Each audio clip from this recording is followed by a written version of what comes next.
Good morning, Talawanda. Today is Wednesday, May 9th, 2018. Parking spots are now on sale for the 2018-2019 school year. You will need all your school fees paid for the spot, which is $50, a driver's license, and the vehicle registration for proof of insurance. Come to the main office and pick up your form to reserve your spot for next year. If you purchased a maroon Setting Stone zip hoodie and left it at Friday's Coffee House, stop by Mr. Arnie's room. He might have it. Setting Stone Literary Arts Magazine has released its first print issue in 3 years. These will be on sale all week for only $5. The specially designed, custom-printed, full-color magazine feature work from the THS students. Pick up your copy today. The following people have work published in the print edition of Setting Stone and have not yet picked up their copy: Molly Motson, Shelby Benge, Justin Bettner, Madison Huber, Sarah Lee, Piper Mulhauser, Kaylor Jarvis, and Honor Fegan. Get it in room 320. And now for Short Thoughts with Lucas.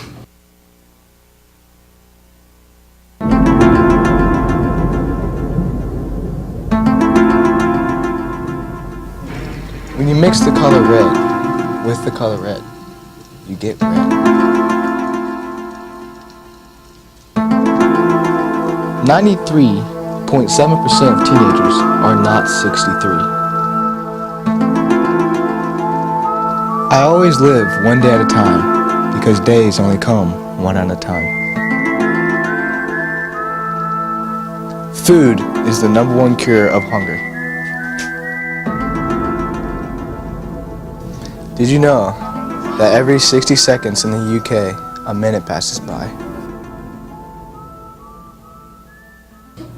If you have not yet ordered your copy of the yearbook, visit jostens.com and order today.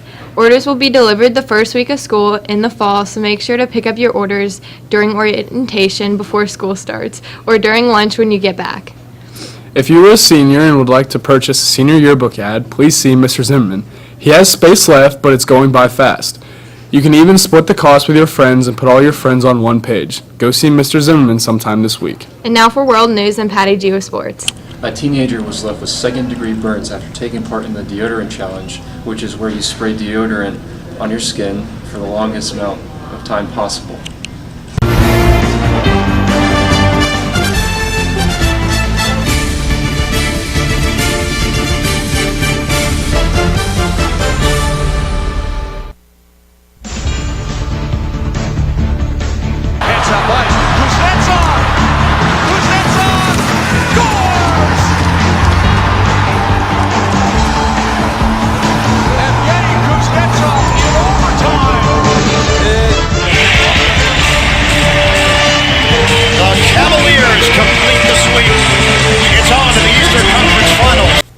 Well, my wish came true on Monday night as Washington knocked off Pittsburgh in overtime to advance to their first conference final since 1998. Also on Monday night, the Predators knocked off the Jets in Game 6, so there will be a Game 7 in Nashville Thursday night. And in the NBA, the Cavs also on Monday ended their series with a big sweep over Toronto, so they move on to the conference final as well. Last night in the NBA, Houston ended their series with a win over Utah, and Golden State also ended theirs with a win over New Orleans. Well, yesterday, some primary and regular elections took place in Butler County, and we have the results. First, the primary for Ohio Governor Mike DeWine won the GOP primary with 60% of the vote. For the Democrats, Richard Cordray knocked off 5 opponents with 62% of the vote, so they will face off for the governorship in November. There was also a GOP primary for a Senate seat, and Jim Renacci won that, so he takes on Sherrod Brown, the Democrat, in a Senate election in November. Locally, the levy for the new bike trail system in the city of Oxford passed with 69% of the vote, and Mr. Mills in Milford Township voted for a new roads levy that passed with 62% of the vote. In sports last night at the SWAC Championship, the track and field team had an outstanding night. The boys placed 5th and the girls won the SWAC, so congratulations to them. For the men, David Krauscher won the mile and 2 mile, and Finn Klambeck placed 2nd in the 2 mile. The boys 4x800 earned 3rd place. Overall, many of the boys' athletes broke personal records. For the ladies, Val Green was named SWAC Field Athlete of the Year. She won the high jump and placed 2nd in the discus. Kyra Kuntz was named SWAC Runner of the Year, winning the 100-meter hurdles and the 100 and 200-meter dashes. and placed second in the long jump. The girls 4x800 relay earned the first place, and Sophie Mack scored third in the 100-meter hurdles. The girls 4x400 relay also placed third, and with the new meet record, Maddie Iden won the 2-mile as well as the mile.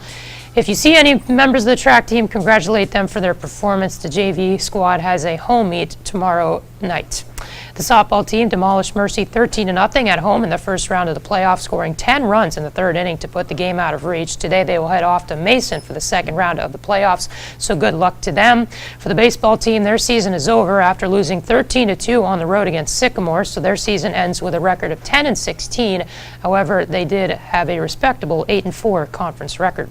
The men's varsity tennis team launched another shutout last night, beating Baden 5-0. Victories were all by who played. That's right, every tennis player beat Baden last night.